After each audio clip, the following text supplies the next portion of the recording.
All right then, ready to dive into some spooky stuff.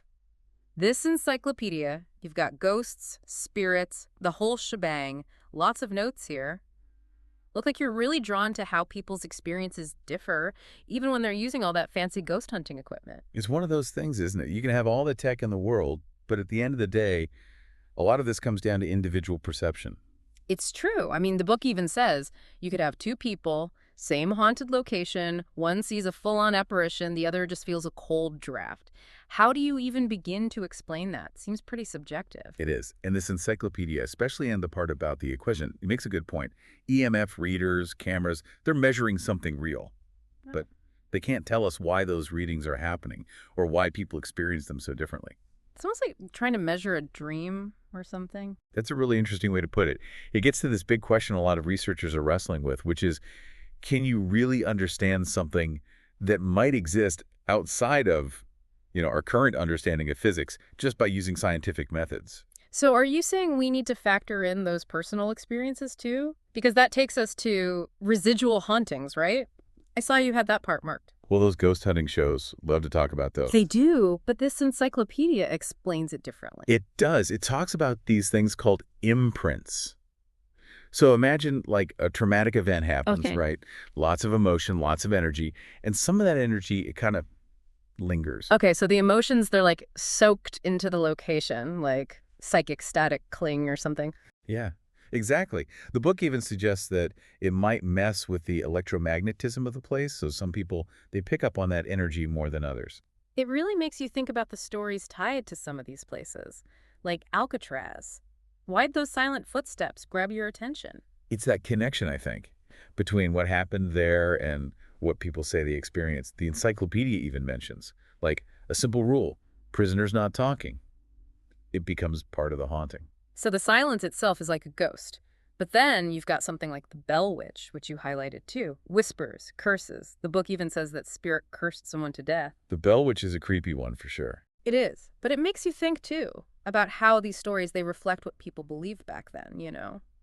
And speaking of beliefs, you've got tons of notes on Black Shock. What is it about a phantom dog that's so universally spooky, right? Right. And it pops up all over, different cultures, different times. It's like people are hardwired to find a supernatural reason for when bad things happen. So even if you don't believe in a bad omen, it still gets to you, maybe subconsciously. It makes you wonder. Yeah. Because it's a small step from phantom dogs to talking boards, right? Mhm. And you've flagged that whole section on spirit communication, the Ouija board, the spirit named Seth. Why do we want to talk to the other side so badly? It's a question that just keeps coming back, doesn't it? Oh. Trying to connect with, well, with what comes after. And the Ouija board was part of that, So- right? Oh, yeah. Especially back in the late 1800s, early 1900s, the whole spiritualism movement. Right? Seances and all that. Do we think people really believed, or was it more like, spooky entertainment for a Friday night? Probably a little of both, if we're being honest. But there were definitely some folks who took it seriously. Like Sir Arthur Conan Doyle. You've got him highlighted here. I know. The Sherlock Holmes guy was super into talking to spirits. It's wild. It's like logic versus the totally illogical, all in one brain. Totally. And the encyclopedia makes the point that even in the field of paranormal investigation, you see that same split. You've got your skeptics, you've got your believers. Like Harry Price, he was known for debunking fakes, but he also found some things he couldn't explain. Maybe that's why we're still so drawn to this stuff, trying to figure out where the line is between Right. what we know and what we just don't. It's fascinating, right? Totally. Especially when you think about all the people who dedicated their lives to this. Nandor Fodor, J.B. Ryan, they were like the rock stars of the spirit world. Right. Pioneers, kind of. Yeah. Fodor was studying ghosts. Ryan was all about ESP. They were trying to bring actual science to something everyone always just like whispered about. Dragging the paranormal into the lab. Does that mean the personal experiences, though, are they less important? No, not at all. If anything, the book makes it clear, even with all our technology, how we experience this stuff, that's still crucial. How so? Give me an example. Okay, so EVPs, those spooky voices people catch on recordings, even with fancy equipment, someone still has to listen, still has to interpret. The book mentions Sarah Estep. Even her work trying to categorize EVPs, it still comes down to what we hear. So, we're back to blurry lines. Is it science? Is it intuition? Is it something else? $1 million question. And that's why this is all so interesting. It's subjective, it's objective, it's stories, it's analysis. And sometimes those blurry lines, they get downright terrifying, don't they? You're talking about the poltergeist stuff, aren't you? Those cases are intense. Objects flying around, people getting attacked. The book even mentions this family in Baltimore that ended up just chucking everything breakable out of their house because it was getting so bad. That's nuts. Yeah. But it shows you this isn't just about collecting ghost stories or fiddling with gadgets. This stuff affects people's lives, Big time. especially when you've got these places with a ton of tragic history. Like you highlighted a bunch of battlefields, Gettysburg, and Antietam. The energy there must be off the charts. Right, the encyclopedia actually talks about that. Battlefields, they're practically guaranteed to have some kind of paranormal activity. Yeah. It makes sense when you think about it. So much death, so much suffering, those emotions have got to go somewhere, right? If the land itself is haunted, which reminds me, psychic recordings, you were really interested in that. It's a wild idea, isn't it? That maybe some hauntings, they're not actual ghosts, but just echoes of the past Right. playing on a loop. Okay, but then how do you explain the hauntings where, like, there's communication? Mediums, channeling spirits, seances, even that talking board with the spirit named Seth. If it's just recordings, why are we talking back and forth? Good point. Ah. That's where it gets tricky. The book talks about all kinds of ways people try to communicate, some more believable than others, for sure. You've got Gladys Osborne Leonard. She worked with a spirit guide named Fitta. People studied her. Some called her a fake. But others, even the skeptics, they weren't so sure. It's impossible to prove, isn't it? It's all these incredible stories, these experiences. Yeah, But how do you pin down actual evidence? you can't, really. And the encyclopedia makes the point that even when you think you've got proof, there's always that human element. Take ectoplasm, for example. Oh, man. The ghost goo. Wasn't that all debunked, though? Like just some magician's trick? There were definitely fakes, yeah. The book even mentions mediums using cheesecloth and stuff. Yeah. But then you've got cases like Eusapia Palladino. Who is that? She was this Italian medium. Levitation, weird lights. Even the scientists who studied her, some of them were convinced she was the real deal. But she got caught faking it sometimes, right? She did. But even the folks who were skeptical, they admitted sometimes they just couldn't explain what they were seeing.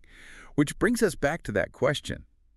How much of this is what we believe versus what's actually happening? That's a lot to unpack. It's a good thing you're here. You're good at spotting those details. I just find it fascinating. You know, it's like this puzzle. Yeah.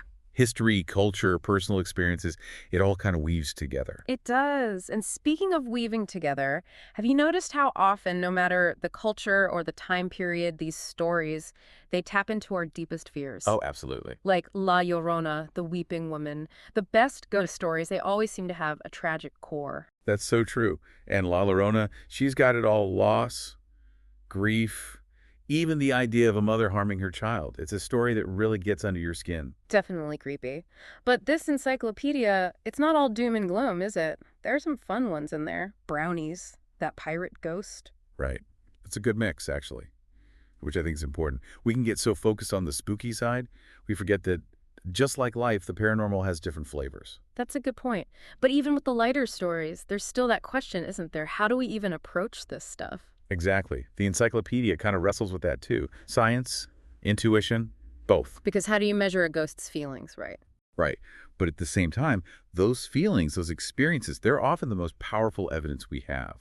So you got someone like J.B. Ryan doing his ESP experiments in the lab. And then you've got those investigators, they're out there chasing eyewitness accounts and digging into old legends. So which is it?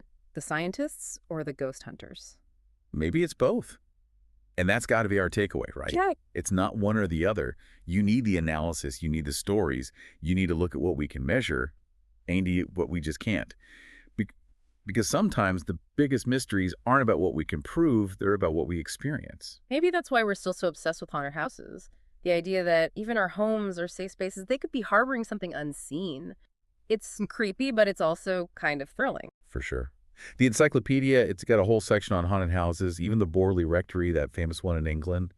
What is it about those stories that stand out to you? I think it's how close to home they feel, literally. Like a battlefield, a cemetery, those are sad, scary places, but they're not where you sleep. The thought of that energy, the whatever it is, in your kitchen, your bedroom, that hits different. It does. It's like a reminder that the paranormal isn't just something out there. It's something that can touch our everyday lives. Yeah. You know, makes you question everything. So, speaking of questioning, All those death omens. Black cats, certain birds. It's like every culture has them. Why do you think we're so superstitious? I think it's human nature.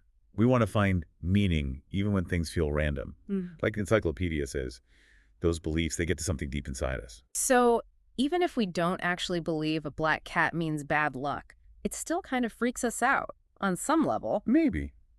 It's like those stories, they reflect our worries, The black shuck thing, for example. Okay. A regular dog. But because of the story, it becomes something else entirely. It's like we'd rather invent a reason for bad luck than just accept that it's random. And sometimes those reasons, they get pretty dramatic. The Amityville Horror comes to mind. You highlighted that one too. Oh, yeah. The Amityville Horror, talk about a story that captured people's imaginations. Whether you believe the family or not, that house, it became this symbol of everything creepy about a haunted house. Total nightmare fuel. Yeah. And the Warmans who investigated it, they were like the paranormal dream team. They were involved in so many big cases. They were huge, weren't they? The book mentions them in the Smurl haunting, too. Another case that really got people talking. It's interesting, though, because their whole approach, it was very religious, right? Demonology and all that. Pretty different from those scientists we were talking about earlier. So it really is a mixed bag then, huh? Scientists, psychics, demonologists. You gotta have an open mind in this field. You do. Yeah. And that's what I like about this encyclopedia. It shows all those different sides. It's saying there's no one right way to approach this stuff. Be curious, ask questions, and don't be afraid to look at it from all angles. And maybe have a little bit of courage, too, right? Especially with some of the darker topics. Curses, possessions. Wow. That's next level spooky. It's true. The encyclopedia doesn't shy away from that stuff.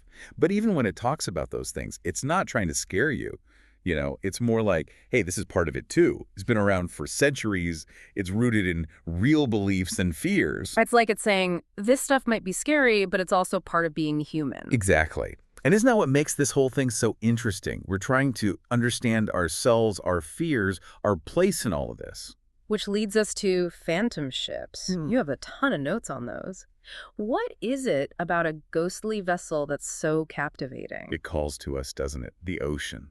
All those stories, those mysteries hidden beneath the waves. There's something about a phantom ship. It's like once you're out on the water, anything goes. The Flying Dutchman, that's got to be the most famous one, right?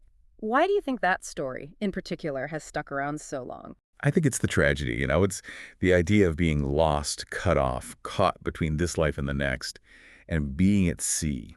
That just makes it more intense somehow. I know what you mean, being stranded out there. That's scary enough. This book, it says a lot of phantom ship stories. There's always some kind of curse involved. The captain has to sail forever, can't ever go home. It gives me chills just thinking about it. It's like a metaphor, maybe, for being lost in life or in your own head. But it's not just ships, is it? You've got prisons, cemeteries, caves. No place is safe. Apparently not. And you're right, this encyclopedia, it doesn't just list the locations, it talks about what those places represent, Alcatraz with the silent footsteps. But then it also mentions all the suffering that happened there, all those emotions. It's like they're embedded in the walls. Exactly. It's like those psychic recordings we were discussing. But instead of specific events, it's the feelings that linger. Makes you wonder what it would be like to actually experience a place like that. Especially if you're sensitive to that kind of energy. Which brings us to the people who claim they can communicate with the other side. Mediums, seances, even those EVP recordings. It's a whole lot of ways to try and talk to ghosts. Right. And they all have their own history, their own traditions. Some of it's tied to religion. Some of it's more about, intuition and psychic abilities. Some of it's probably just, let's be honest, a good story. Probably. But the encyclopedia, it's good about pointing that out. It mentions hoaxes, fakes, the difficulty of proving any of this. It doesn't try to convince you one way or the other. But what about those cases where there doesn't seem to be an explanation? Like that Ouija board experiment with the spirit named Philip. They never figured out how that board was moving, did they? It's a classic case. Yeah. And people still debate it today. Some say it was real spirit contact. Others say it was something called the ideomotor effect. Basically, your brain makes your body move without you realizing it. So it's like a self-fulfilling prophecy, but instead of predicting the future, you're making it happen in the present without knowing it. Yeah. Our brains are strange things. Tell me about it. This whole topic, it's enough to make your head spin. But before we go too far down that rabbit hole, I gotta ask you about exorcisms. That's a whole other level of intense. Definitely a heavy topic. Yeah. But it's been around for centuries. The encyclopedia talks about how it's not just about the scary rituals and stuff. It comes from a real belief that there are dark forces out there and they can mess with us. Like a supernatural superhero movie, but instead of capes and tights, it's holy water and incantations. But do people actually believe in demonic possession? It's more about faith, Mm. really. And even though it seems kind of old-fashioned now, for the people who've experienced it, it's very real. The book even mentions Annalise Michel, a really sad case, where it's hard to tell what was mental illness and what might have been something else. Yeah, that one was rough. It reminds you of the stuff. It's not a game. No, it's not. And the encyclopedia is very clear about that. You got to be careful, be respectful. Hmm. This is powerful stuff, even if we don't understand it. So, what's the bottom line? We've covered a lot. We've got gadgets, ghosts, psychics, demons. Where does it all lead? If anything, this encyclopedia proves that humans, we can't resist a good mystery. We have all this technology, but we're still asking the same questions, trying to find a way to see what's hidden. It's that part of us that wants to believe there's more out there, right? I think so. And whether you're looking for answers or just a good scare, the paranormal, it makes you think about the big stuff, the things we don't have answers for. Well, that's our deep dive for today. I feel like I learned a ton, and now I have even more questions. That's how it always goes. It's a journey, not a destination. Nicely put. Thanks for joining me today and for helping to make sense of all this. Mhm. And to everyone listening, keep an open mind. You never know what's lurking out there in the shadows.